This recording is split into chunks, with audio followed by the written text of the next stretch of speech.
Dios me lo bendiga, hermanos, una vez más. Estamos entonces en el curso de homilética. Aquí vemos un repaso de la clase última. Era sobre el significado de homilética, que tiene que ver con la ciencia que enseña a hacer y comunicar un sermón a un auditorio determinado. La ciencia que nos enseña a comunicar y hacer. Nos ayuda a hacer, a crearlo, a formarlo, y también nos ayuda a comunicar. ¿Qué cosa es sermón? Un sermón es una predicación, una exposición, un mensaje, una reflexión. Más adelante vamos a ver cómo definimos todo esto en áreas específicas. Hay muchas formas de llevar un sermón, hay muchas formas. A ver, cualidades del predicador. ¿Se acuerdan ustedes cuáles eran sus cualidades? Tiene que tener un llamamiento. En Cristo todos nosotros somos llamados a hacer la voluntad de Dios, a predicar, ¿no es cierto? ¿Se acuerdan? A predicar el año, la verdad del Señor, cuando el Señor dijo, ha venido sobre mí el Espíritu de Dios para predicar, anunciar las buenas nuevas. ¿Qué tiene que tener? Preparación académica. Es importante prepararse. Y espiritual. El estudio secular es importante aquí. ¿Qué más? Amor por las almas. Amor por las almas. ¿Qué más? Consagración a la tarea. Consagración. Tiene que ver con la dedicación, ¿no? A la tarea de esa exposición. ¿Qué más? Conocimiento de las escrituras. Importante, hay que conocer las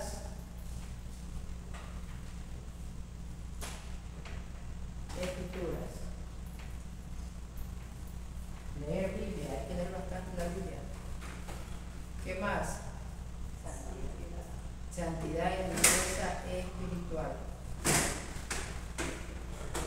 Es importante esto de la santidad y limpieza, ¿no?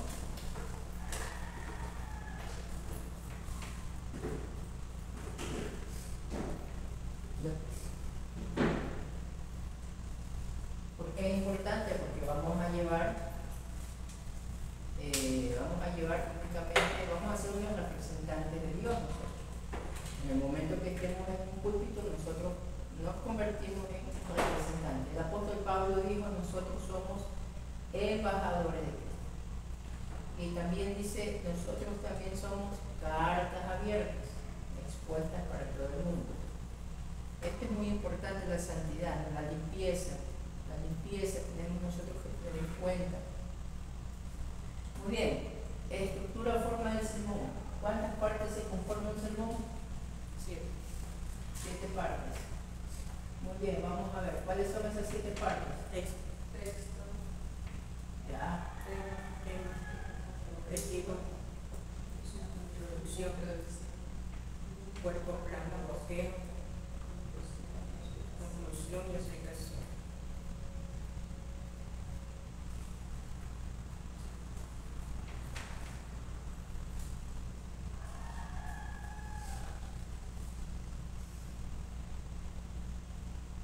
Perfecto, 7 partes. Vamos entonces a estudiar cada una de las partes. ¿Ya se memorizaron las 7 partes del sermón? ¿Se memorizaron las 7 partes del sermón? ¿Cuáles son las 7 partes del sermón? Sin ver. Texto, tema, objetivo, introducción, cuerpo, plano, bosquejo, conclusión y aplicación. Muy bien, mi hermana. Las 7 partes del sermón. No me lo memoricé, estaba mejor memorizando lo que es la predicación. Perfecto, ya haré. Texto, tema, objetivo, introducción, cuerpo, plano, bosquejo, conclusión, aplicación. Perfecto. Texto, tema, objetivo, introducción, cuerpo, plano, bosquejo, conclusión, aplicación. Eso es en la parte de una dinámica, ¿no es cierto? Tenemos que manejar esta parte del bosquejo muy bien. Quisiera que me lo diga desde la última parte para la primera. Aplicación, conclusión, cuerpo, plano, bosquejo. introducción, objetivo, tema y texto. Muy bien. Ayaret. Aplicación.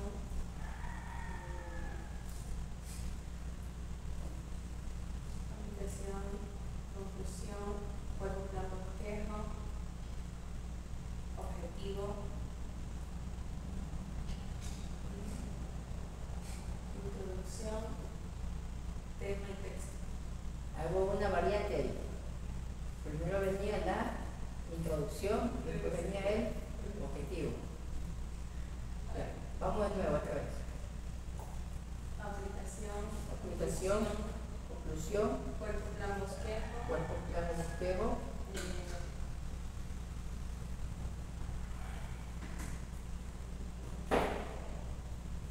introducción, introducción, objetivo, objetivo, tema y texto.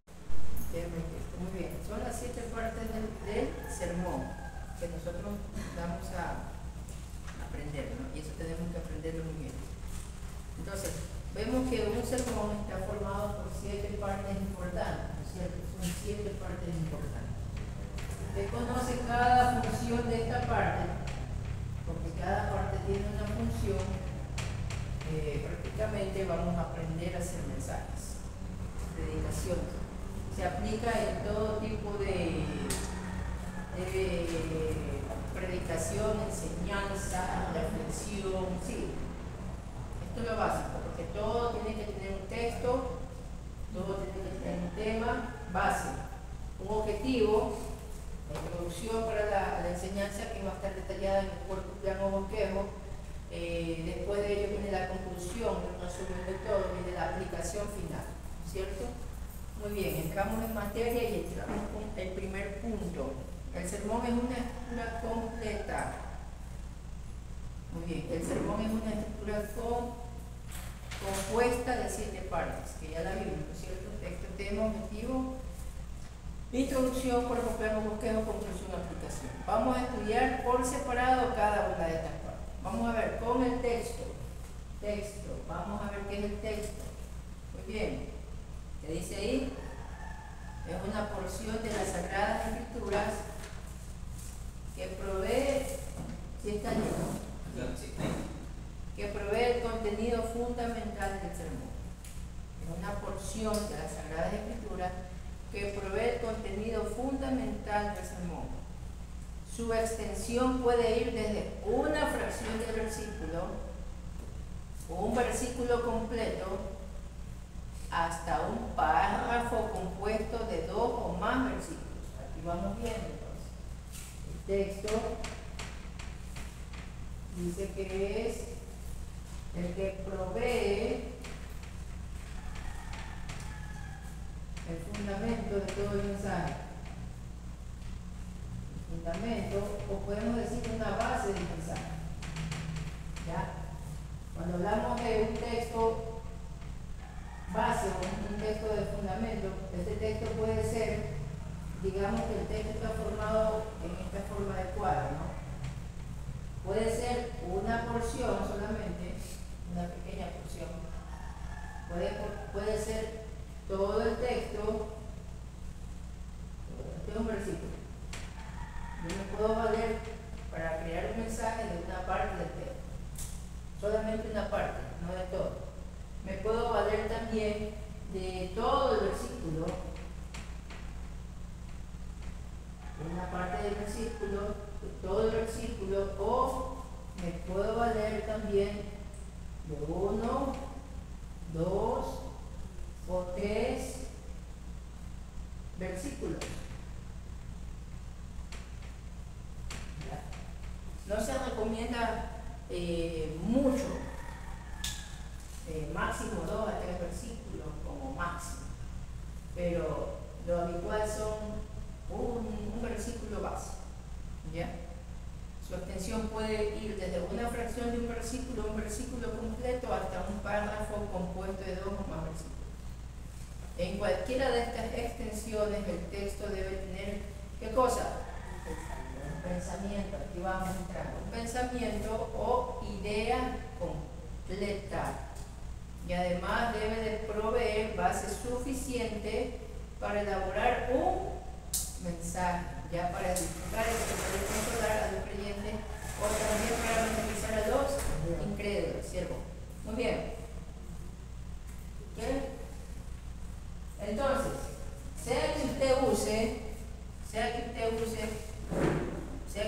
fragmente el versículo de predicación, todo versículo de su texto debe de proveer un pensamiento, o también tiene que tener una idea. Pues, si usted toma un versículo, tiene que tener pensamiento y idea. Si usted toma una fracción, tiene que tener un pensamiento y idea. Si usted toma un versículo completo, tiene que tener también pensamiento y idea. Si usted toma 2 o 3 versículos, los 3 y los 2 o los 3 juntos, tienen que proveer pensamiento e idea. ¿Ya? Lo mismo. Aquí viene algo interesante. El pensamiento e idea que provee el versículo, sea una fracción, sea un versículo, sean 2 o 3 más versículos, tiene que proveer material suficiente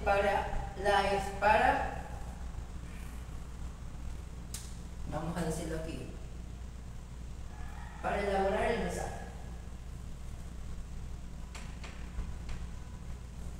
La elaboración de un mensaje va prácticamente a salir del texto base o texto principal. En la escuela dominical que nosotros tenemos se llama versículo clave. Versículo clave. Aquí nosotros no vamos a usar esa palabra, pero si usted gusta identificarlo con versículo clave, está bien. Puede ser versículo clave o texto clave. Aquí se lo conoce como el texto principal, donde va a descansar la mayoría de las ideas, los pensamientos. Tiene que transmitir un pensamiento, una idea, y tiene que dar bases suficientes para la elaboración del mensaje. Hasta ahí vamos, ¿cierto? Ahora, esas bases suficientes tienen que girar siempre en 3 puntos que ya veíamos la semana pasada. ¿Se acuerdan? Según 1 Corintios 14, número 3, que decía edificar, ¿qué más? Exhortar y consolar. ¿Se acuerdan ustedes que vimos la semana pasada que un mensaje completo, un mensaje íntegro, maneja 3 puntos importantes? Edifica, exhortar, tiene que ver con el término de animar, no es correctar, cuidado. En el texto original griego, exhortar no es retar, no es reprender, es animar. Edifica, exhorta y consuela. Edifica, exhorta, consuela. 3 puntos importantes. Y vamos entrando ya en áreas que usted tiene que ir manteniendo de aquí para adelante. La predicación siempre va a girar, les voy a abrir un paréntesis. La predicación siempre va a girar en 3 áreas para el hombre: conocimiento, sentimiento y voluntad.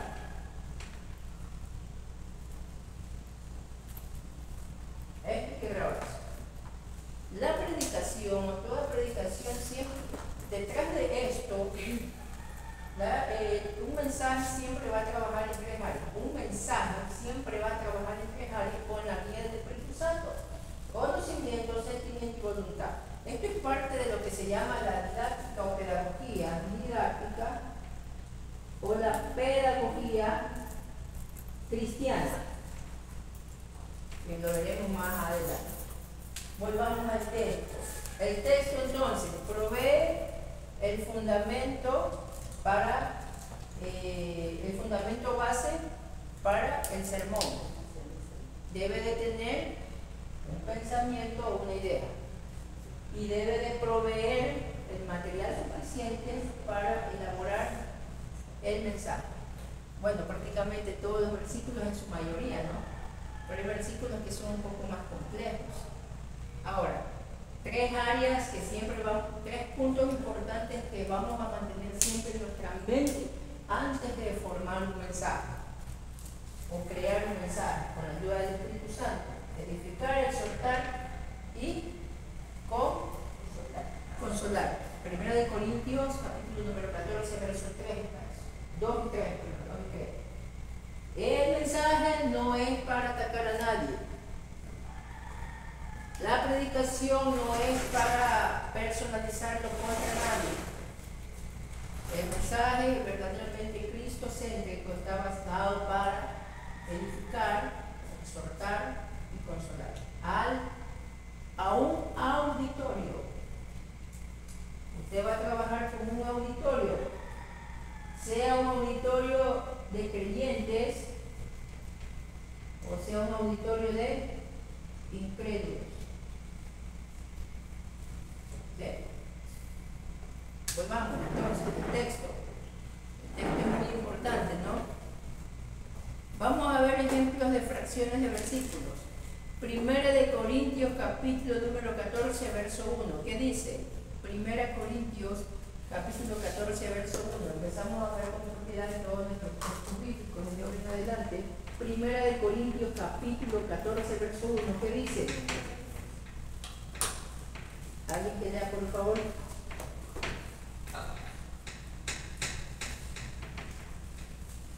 Amén. Palabra de Dios, la leo en nombre del Padre, del Hijo y de su Santo Espíritu. Seguid el amor y procurad los dones espirituales, pero sobre todo que profeticéis. Muy bien. Si yo tomo una fracción de ese versículo, ese versículo, por ejemplo, la primera parte, ¿cuál es la primera parte? Seguid el amor. Seguir el. Si yo tomo esta primera parte de Primera de Corintios, capítulo 14, verso 1, pregunto yo, de esta fracción del texto, ¿puedo hacer un mensaje? ¿Qué dicen ustedes? Sí, ¿no? ¿Nos está dando material suficiente para poder nosotros hacer un mensaje? Sí, nos está dando, porque dice seguir. ¿Por qué? A manera rápida. Seguir termina en un imperativo. ¿Cuál es? Es una orden, muy bien. El consejo es seguir. Una orden es una obligación. Y nos vamos de largo. Nos provee del material suficiente el amor. El amor es un sentimiento o es una acción. Y etc. ¿Nos provee el material suficiente? Sí, ¿no es cierto? Nos provee el material suficiente. Transmite una idea. ¿Qué pensamiento o idea usted le pondría a esta fracción de texto?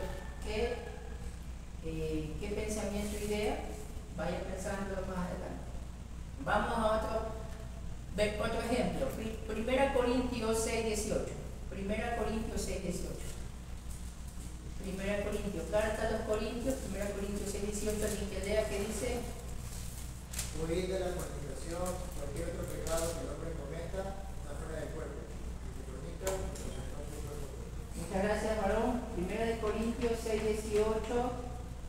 La primera parte que dice, Huid de la fornicación. huid de la fornicación. Desde ahora en adelante la primera parte se va a llamar parte A. Seguir el amor, parte A. Vamos a aprender a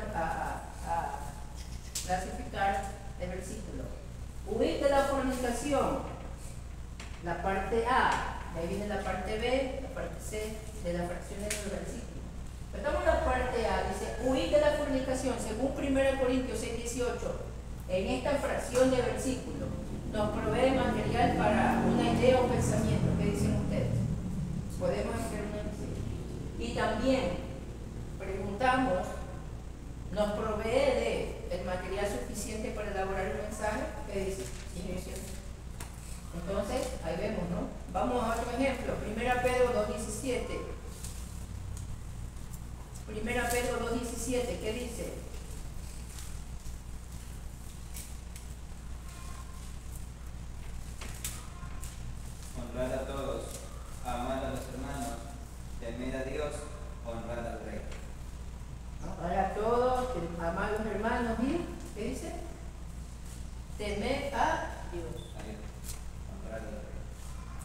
¿En qué parte está esa frase temer a Dios? ¿A, B, C o D? F, G, H, I. Parte C. Parte C, muy bien. Perfecto. Vamos aprendiendo a clasificar. En la parte C de nuestro versículo tomamos la fracción temer a Dios y preguntamos, ¿tenemos en esta fracción de versículos material para sacar una idea, sacar un pensamiento? Sí. Otra pregunta, ¿tenemos material suficiente para elaborar un mensaje? Perfecto. Entonces, estas fracciones de versículos sí están aptas para aplicar en un texto. Recordemos que este texto, cuando usted empiece a armar sus mensajes, va a ir de cabeza. Por ejemplo, en 1 Corintios 14, 1, usted ya va a poner A, porque usted ya va a saber qué va a leer. ¿Se da cuenta? O digamos que usted quiera poner 1 Corintios texto. Perdón, aquí se lee. Primera de Pedro 2:17, parte C. ¿Ya? Empezamos a aplicar entonces ya la homilética un poco más adecuada a nuestra elaboración de mensajes. A veces no es necesario leer todo el versículo, usted puede resaltar la parte principal. A veces usted lo quiere leer, léalo, pero usted se va a enfocar en su fracción. Muy bien, hasta ahí. Nota, la fracción puede sacarse del inicio, del medio o del final de un versículo. ¿Se dan cuenta? Es lo que hemos visto, ¿cierto? Inicio, en medio o fracción. Perfecto, hasta ahí vamos. Muy bien. Salmo 41, ¿qué dice? Vamos al último ejemplo, Salmo 41.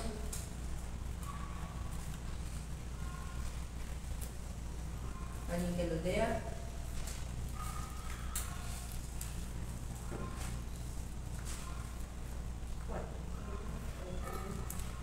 Uno. Bienaventurado el que piensa en el pobre y en el día malo lo liberará Jehová. Bien. ¿Podría yo dividir ese versículo como una fracción? Bienaventurado el que piensa en el pobre. Feliz, dichoso, pobre, defino. Claro que sí. ¿Hay material suficiente? También hay material suficiente.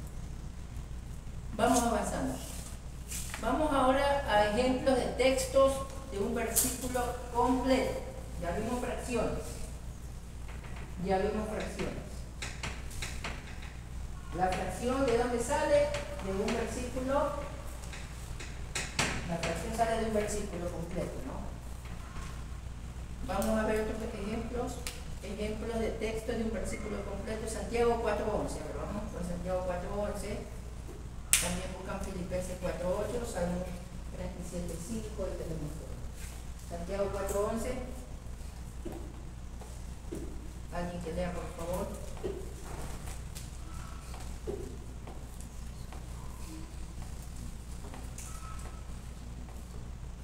Ya. Hermanos, no murmuréis los unos de los otros. El que murmura del hermano y juzga a su hermano, murmura de la ley y juzga a la ley. Pero si tú juzgas a la ley, no eres hacedor de la ley, sino juez. Muy bien. Aquí vemos entonces ejemplo de un texto completo. Un texto, un versículo completo. ¿Por qué no podríamos dividir el mensaje?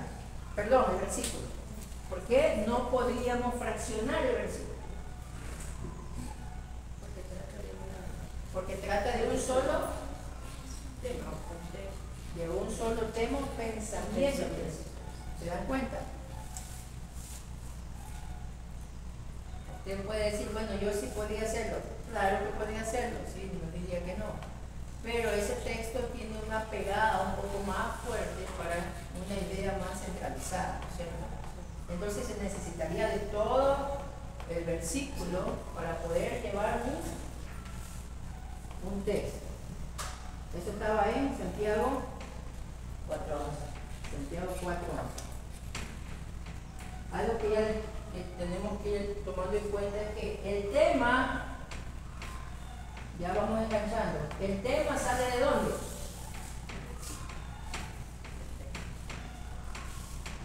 En su mayoría el tema sale del texto. En su mayoría.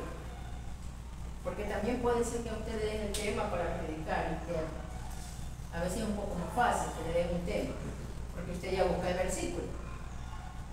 ¿Ya? Pero cuando no le dan nada, es un poco más complicado. En su mayoría, cuando usted tiene el texto, usted ya empieza a sacar el tema. El tema es el pensamiento central de ese versículo, la idea principal. Filipenses 4:8, ¿qué dice?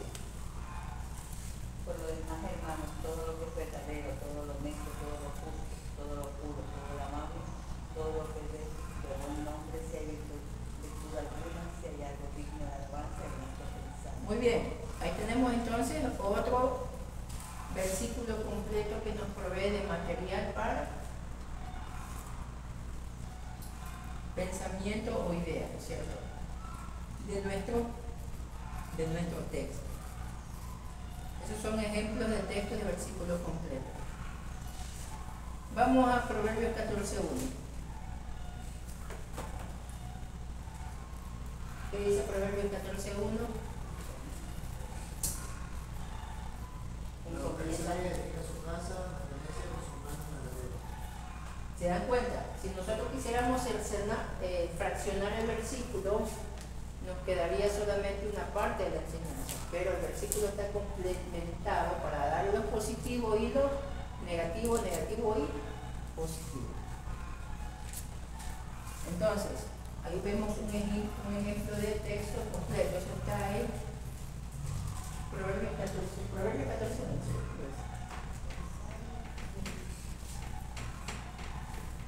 Muy bien. Proverbios 14:1, en Salmo 37:5, último ejemplo. Encomienda a Jehová tu camino y confía en él y él hará. Muchas gracias. Ahí vemos entonces cómo un texto completo puede transmitirnos también una idea, un pensamiento. Van a haber momentos en que tenemos que aprender a extraer ahora la idea del pensamiento. La idea o pensamiento de ese versículo. Y ahí es donde empiezan los problemas.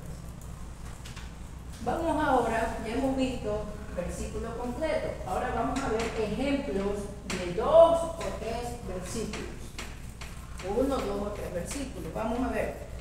Salmo 41, 1, 3.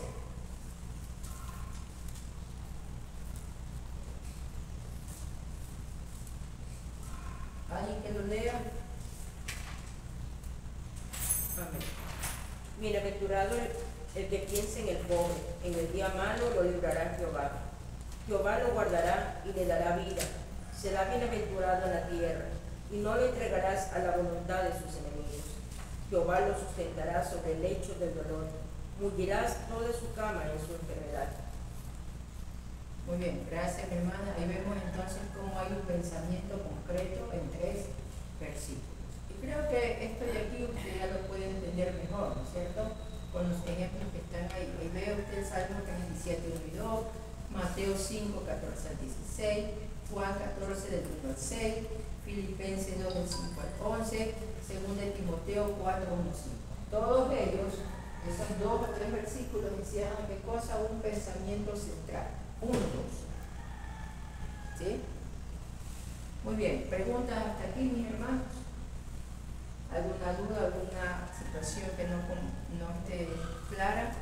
Si no hay dudas, entonces vamos a la interpretación del texto.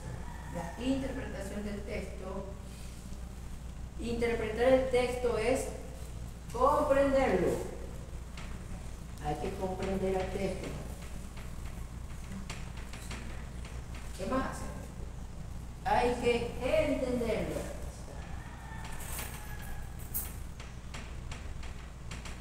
¿Qué más? Hay que discernir el significado o sentido. discernir, ¿qué cosa? Significado.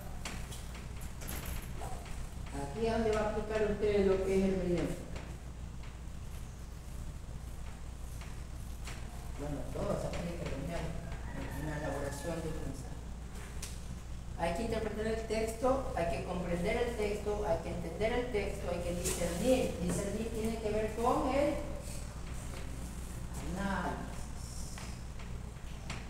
análisis, analizar. Algunos principios generales sobre la interpretación del texto. Vamos a ver, la interpretación del texto debe ser clara, exacta y correcta.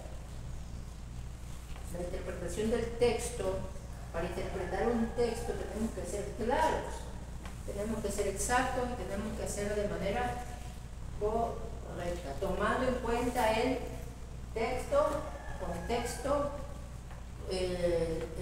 Ya vimos nosotros el punto de vista histórico, no hay que forzarlo, cuidado. Punto 2, la interpretación del texto, eso sí está ahí. Ay, se puede cambiar. Gracias. Sí, por favor, gracias. Sí, muchas gracias. Dice, la interpretación del texto no debe ser antojadiza, o sea, lo que yo creo. El intérprete no debe ver el texto lo que él piensa. O sea, yo pienso que es así, no. Crea o se le ocurra, sino lo que exactamente dice quién, el Espíritu Santo en el mismo. Aquí es donde el Espíritu de Dios es quien va a darnos la interpretación del texto. Es muy diferente a lo que yo creo, a lo que yo pienso, a lo que yo de pronto quiero decir del texto. Pero el texto no dice eso. Tenemos que aprender a discernir lo que el Espíritu nos dé de la interpretación del texto.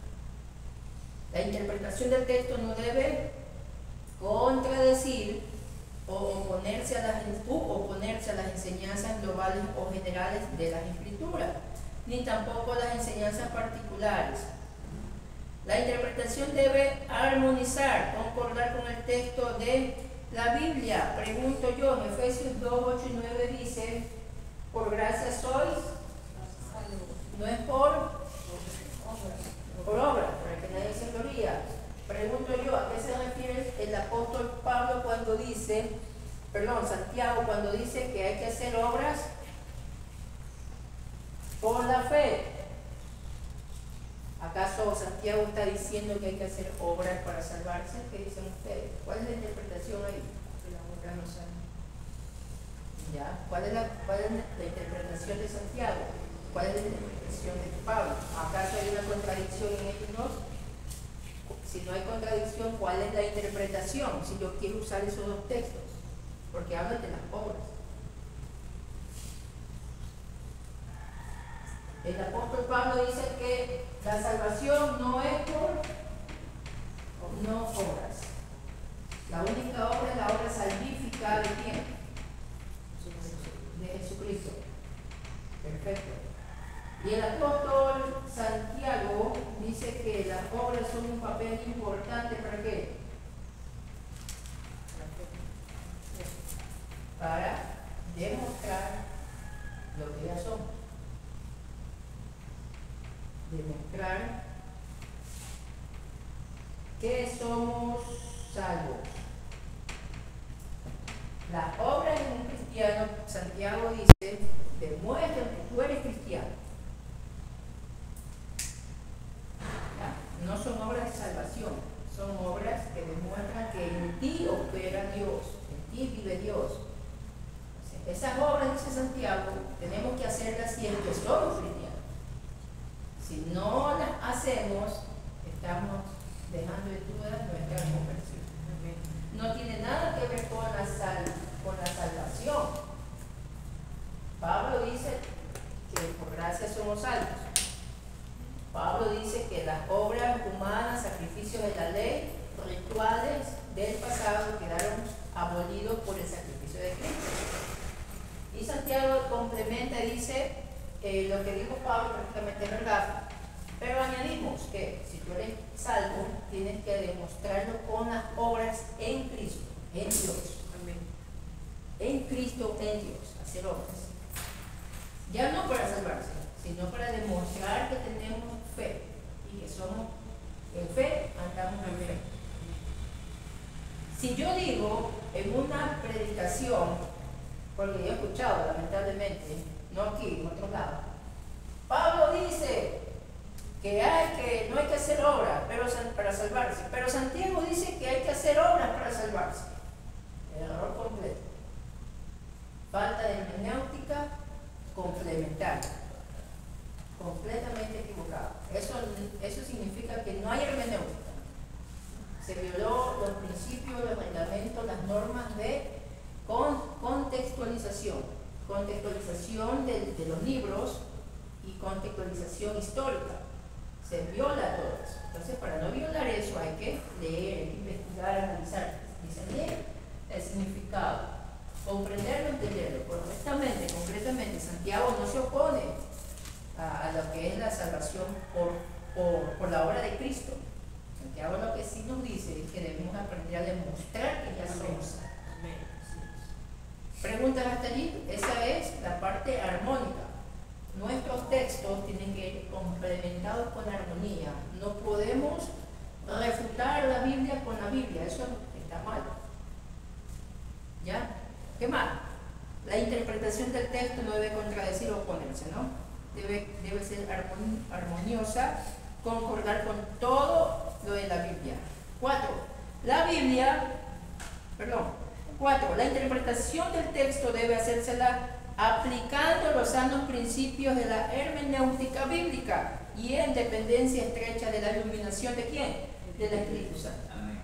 Perfecto. Ya tiene hermenéutica, no va a modelar. Si no tiene hermenéutica, se le va a hacer difícil. Que va a aplicar los principios bíblicos. Avancemos. Algunos pasos esenciales para interpretar el texto. Primero, determina el sentido natural del texto, es decir, si el texto es literal o figurado. ¿Qué más? Lo literal se entiende tal como se lee, lo figurado se entiende en forma figurada, en otro sentido o significado. Cuando hablamos de figurado, lo mismo, ¿no? Lo que es la hermenéutica, la literatura, las figuras literarias, la metáfora, etiqueta. Hay lamentablemente hay una interpretación de uso pragmático ateísta donde dicen que cuando Daniel estuvo en el foso de los leones, dicen que todo era figurado. Cuidado y caemos en esa evocación. Dicen que los leones que ellos tenían los leones que estaban con Daniel no eran leones de animales, sino que dicen que eran leones de la carne, de la lujuria, del pecado. Eso decían, la pragmática de los ateístas con el raciocinio, los racionalistas, eso enseña, era figurado. Entonces, cuidado que usted va a caer, porque lamentablemente se han habido predicaciones donde dicen que los leones que estuvieron con Daniel fueron leones de la lujuria, que no lo tocaron a Daniel porque Daniel estaba santo, de la dependencia, le pusieron un pocotón de nombres equivocados. Pero nosotros sabemos a través de la historia y el contexto que eran leones de verdad, ¿no es cierto? Entonces ¿qué cosa? Hay que analizar el texto en una manera donde tenemos que ver si es figurado o es literal. ¿Sí? Una pregunta. ¿Apocalipsis la mayoría es figurado o literal? Hay literal y figurado, hay muchas figuras literarias. En Apocalipsis, si vamos a ver, bueno, esperemos algún día ver Apocalipsis. Hay bastante simbolismo. Hay puntos, por ejemplo, cuando habla en Apocalipsis 13, cuando dice, y vi salir del medio del mar una bestia, X, Y, Z. El mar simboliza a los pueblos en confusión. Y de en medio de los pueblos en confusión sale ¿quién? El anticristo. Pregunta. Génesis es figurado. que contextualizar muchas cosas. Por ejemplo, lo es el sentido de la serpiente. Si tienen alguna parte, por ejemplo, como cuál preguntar. Se refiere en cuanto a la serpiente. La serpiente, hay algunas creencias que dicen que no fue la serpiente real, fue algo figurado. Entonces, esa parte. Hay una enseñanza, incluso judía, pero por el respeto a la ética no podemos ir cuando te pagan la cámara. Pero el sentido es lo que dice la escritura. Dicen que sí, efectivamente vino el enemigo y utilizó a la serpiente para poder prácticamente hacer caer al hombre en la muerte. Hay otro punto donde es a un demonio, el mismo Satanás que se presentó. Pero es algo que ya tenemos que tocarlo de una manera más profunda en doctrina. En doctrina podríamos ver eso. ¿Ya? Incluso hay textos que derivan algunas cosas del hebreo al griego original, pero tenemos que tener una madurez espiritual para entender. ¿Ya? Y algún día esperemos compartir esas posturas. Son posturas. Cuidado, van a decir que el hermano Vicente está enseñando. Son posturas. Una postura es algo que dicen varios teólogos en base a lo que han investigado. ¿Ya? Mucho cuidado. No es una ciencia. Pero lo demás, sí, no vamos a poner en duda la doctrina de la justificación y eso, mucho cuidado. Doctrina de la salvación, doctrina de la santificación, doctrina del pecado, eso no vamos a cambiar nosotros mismos. Cuidado, no vamos a meter en problemas con el Señor, no conmigo, con el Señor. Avancemos. ¿Qué más? La interpretación no debe contradecir. La interpretación la iluminación del Espíritu Santo, muy importante. Cuidado, vamos a dejar el Espíritu Santo a un lado. Algunos pasos esenciales para interpretar el texto. Primero, determina el sentido natural. Segundo, lee atentamente el texto en varias versiones de la Biblia, mínimo en 5 versiones. Eso le aclarará mejor el texto. Leer el texto en mínimo 5 versiones le cambia a usted el entendimiento de comprender mejor el texto. ¿Sí sabe? ¿Sí lo ha hecho usted? ¿No es cierto que el texto en la versión del 60 se lee algo normal, ¿no? Pero cuando leemos en otras versiones, TLA, Nácar-Colunga, Dios habla hoy. La Dios habla hoy es muy buena. La TLA, la traducción lenguaje actual, muy buena. La nueva traducción viviente, la Biblia de Jerusalén, la Biblia del Oso. Hay bastantes Biblias, mis hermanos, donde usted puede, en internet, usted puede poner así. Juan 3:16, versículo en versión, y le salen como 10, 15 versiones. Ahí usted piensa. Tenga al lado así un café o una Coca-Cola, porque usted ahí empieza, Señor, pero así que muchos, vamos, recién empiezo, dicen, no tengo ni el tema, hermano, tengo el versículo, pero no el tema. A ver, lea atentamente en varias versiones, ¿ya? 3. Aplique los principios hermenéuticos, contexto, figuras literarias, pasajes paralelos, etc. 4. Aplique la gramática española para entender el texto. Una interpretación correcta del texto se sustenta en una comprensión gramatical correcta de este.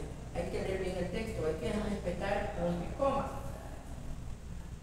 En la gramática, mis hermanos, yo era fatal. Y aún hay palabras que gracias a Dios me corrigen a veces, gracias a Dios, porque yo, sin darme cuenta, he utilizado a veces en exposición, no son de tipo doctrinal, pero sí de tipo comunicativo. Entonces, debemos de aprender bastante la gramática, el uso de la dicción, las oraciones, respetar el punto y coma. Por ejemplo, les hago una pregunta. Abran Samuel, primero o segundo. ¿Cómo yo entiendo? ¿Cómo se lee esto? ¿Cómo lo leen ustedes? Segundo libro. ¿Ya? El primer libro de Samuel. ¿Ya? ¿Qué dicen los demás? ¿Se dice primera de Samuel o primer libro de Samuel? Primer libro de Samuel. Perfecto, muy bien. Aprendiendo la gramática. ¿Por qué? Porque es un libro, no es una epístola, no es una carta. Las cartas y las epístolas, ¿dónde están? En el Nuevo Testamento.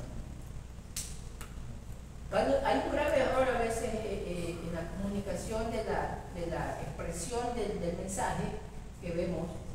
Habla ahora, por favor, en Primera de Samuel. Ya, claro que usted no va a decir, oye, mira que no, usted ya tampoco vale el orgullo aquí, ¿no? Tiene que decir, no, primero de Samuel, segundo de Samuel, primero de Crónicas. ¿Cuántas veces nosotros hemos dicho Primera de Crónicas? No, Primera de Crónicas, porque no es una carta, no es una epístola, es un libro. Hablando con propiedad, respetando punto y coma, respetando todo lo que dice. ¿Sí? Tampoco le voy a decir a usted que se fue al infierno, no, nada que ver, sino que hay que tener la preparación que estamos teniendo es importante para poder ejecutar correctamente un mensaje. El orgullo no entra aquí, por si acaso, para nada. Aplique gramática española. Búsquese un diccionario de la gramática verdadera en este tiempo. En internet también no hay bastante. Lamentablemente veía hace 2 años cómo ya quitaron la H muda de la gramática. ¿Sí vieron que? Y también iban a quitar la W. Yo dije, me dejaron sin apellido ya. 3 palabras quitaron. Y la W. Creo que estas 3 palabras las van a sacar de la Real Academia. Pero bueno, eso es aparte, no podemos hacer nosotros mismos. Muy bien. Otro, consulta el texto en buenos comentarios bíblicos. Ahí está el texto, usted toma un texto y lo lleva ¿a dónde? Lo lleva al comentario bíblico. Lo lleva al comentario. Es importante el comentario bíblico. Cómprese un comentario bíblico, aprenda a utilizar un comentario bíblico. Punto importante, no es necesario que le manden un mensaje a usted para recién consultar un mensaje, perdón, al comentario. De cuando tenga sus tiempos libres, busque un texto y usted mismo empiece a leer. O si no es necesario el texto, empieza a leer. Claro que le va a dar pereza porque hay el comentario más pequeño de más menos ahí, y este pueblo. Pero es importante tener el conocimiento. Llevar al conocimiento de los comentarios. 6. Ore a Dios que lo ilumine con el Espíritu Santo para entender el texto. Esto es muy importante, la oración. Hay que pedir la iluminación en la oración. Iluminación en la oración. Nosotros solamente somos receptores, transmisores. El que da la sabiduría es el Espíritu de Dios.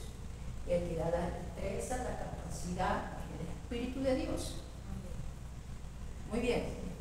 Criterios para elegir un texto para un determinado sermón. Primero, ¿cómo yo elijo un texto? Hay que considerar la clase de culto en el que se va a predicar. Si es un culto devocional o uno evangelístico. ¿Cómo elijo un texto? Según el auditorio que me van a presentar. A usted lo llaman a predicar, usted tiene que siempre preguntar al que le llama a predicar, porque yo tengo fe, ustedes no van a llamar a predicar. Y le van a decir, hermano Héctor, por favor, invito a mi iglesia. Y hermano Héctor va a decir, amén, hermano. Primero quisiera preguntarle, me dice el hermano Héctor, me pregunta a mi hermano qué tipo de mensaje desea que lleve. Si le dice tema libre, perfecto. Si le dice, mire, es una campaña evangelística, entonces usted ya sabe que va a estar gente incrédula. Usted tiene que buscar textos para evangelizar. Si le dicen a usted, quiero que me lleve un mensaje para la iglesia, entonces ya los textos para evangelizar quedan un poco al lado. Si le dice, quiero que me haga un mensaje para la iglesia con un toque evangelístico, significa que tiene que hacer un mensaje dual, doble. En su mayoría para la iglesia y un poquito evangelístico. ¿Ya? Tiene que preguntar, para jóvenes, yo le digo, es para jóvenes adolescentes, entonces usted empieza a buscar los textos para jóvenes adolescentes. Entonces siempre hay que preguntar dónde. Y aparte, me estoy olvidando, la carta de invitación. El hermano José Vicente, por favor, me puede dar la carta de invitación para mi pastor, para que me permita, perfecto. Protocolos. ¿Ya? Muy bien, hasta ahí, avancemos, sigamos. Dice, hay que considerar la clase de culto que se va a predicar, si es culto devocional o evangelístico. Cuando es devocional es para la familia, ¿no es cierto? Para toda la familia. Tiene que usted hacerlo complementario, mixto. ¿Qué más? De acuerdo con el culto, los textos para culto, devocionales para creyentes son de un contenido. Los que son para incrédulos también tienen contenido distinto. 2. Hay que establecer la necesidad inmediata y urgente del público al que se va a predicar. Por regla general, siempre los sermones deben corresponder a las necesidades existenciales de las personas. Digamos que de pronto murió alguien en la iglesia, alguien que haya sido una persona bien amada por toda la iglesia, y le toca justo a usted llevar el mensaje. Ore para que el Señor dé el mensaje de consuelo. Propicio, claro que es propicio. Si el Espíritu de Dios le guía, hágalo. Digamos que es el Día de las Madres. Si es el Día de las Madres, usted no va a hablar del diezmo, pues no. Es el Día del Padre. Si es el Día del Padre, usted no va a hablar de Apocalipsis, pues no. Tiene que hablar de acuerdo a la situación. Hermano Héctor, necesitamos que nos lleve un mensaje por el Día del Padre. Entonces el hermano Héctor ya sabe que tiene que tener un mensaje. Perfecto. Muy bien, avancemos entonces. Deben elegirse. Hay que establecer la necesidad inmediata y urgente del público. Por regla general, siempre los sermones deben corresponder a las necesidades de la persona. Otro, debe elegirse un texto cuyo contenido es bien claro para el predicador y que por lo tanto éste pueda exponerlo sin dificultad. Aprendamos a escoger textos claros, textos que transmitan la idea sencilla. Esto es importante porque si no, de pronto no vamos a tener una facilidad para crear un mensaje. No busquemos textos a veces que sean menos rebuscados. Si el Señor a usted le da un texto rebuscado, gloria a Dios, hágalo, gloria a Dios. No estoy diciendo que no se puede, se puede. Pero mientras más claro el texto, su mensaje se desarrolla mejor. Porque el texto va a proveer ¿qué cosa? Las bases para la idea del tema y las bases para elaborar, ¿qué cosa? Elaborar toda la estructura. Eso se llama el bosquejo. El bosquejo. Muy bien. Veamos algunos ejemplos. Yo me voy. Ya. ¿Preguntas hasta allí? ¿Cómo vamos con el tiempo? Ya se nos acabó el tiempo. Ya se manda luz. 3 minutos. Todavía no llegan los hermanos, no vamos. No hay nadie. Avancemos un poco más. La actualización de la verdad del texto. Quiero abrirles un paréntesis antes. ¿Qué es predicar? Grábense en su corazón esto siempre. Se me grabó a mí esto en la enseñanza de mi profesor. Predicar es transmitir verdades que están ya en la escritura. Transmitir verdades que ya están en la escritura. Eso es predicar. Transmitir las verdades, declarar las verdades. Eso es predicar. Transmitir las verdades de la escritura. Eso es todo. Usted que predica la verdad, lo que ya está. Eso es predicar. Ahora lo que estamos aprendiendo es la forma como usted va a preparar esa verdad para presentarla. ¿Y cómo la va a presentar? La va a presentar en su manera ya, en su estilo. Más adelante, ya al final de la predicación, vamos a ver los estilos de predicación. Un estilo de Gigi Ávila, Benigín. ¿Cuál es el estilo? Casi nos culma lo que el Espíritu diga. Acompáñelo con santidad y consagración y usted va a ser usado por el Señor. Muy bien, hasta ahí creo que llegamos, mi hermano. Vamos a orar para despedirnos, lamentablemente. Les voy a mandar una pequeña tarea solamente. Busque 5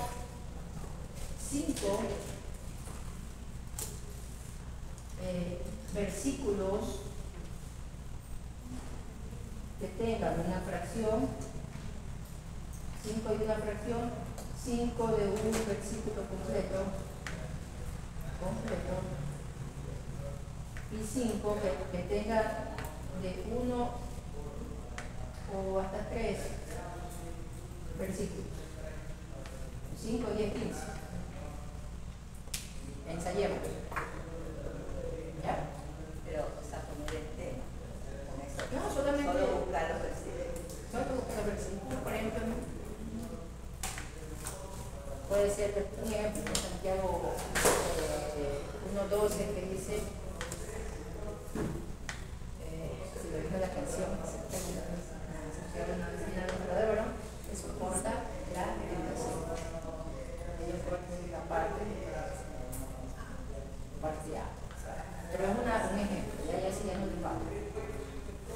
Vamos a orar para que el Señor nos bendiga, mis hermanos, perseveren a los que hemos venido, por favor, de tomarlos en el mar. Vamos a orar. Señor, te damos gracias por tu tiempo y pedimos tu bendición. Mira el grupo de hermanos que están aquí, Señor, prepáralos, úsalos.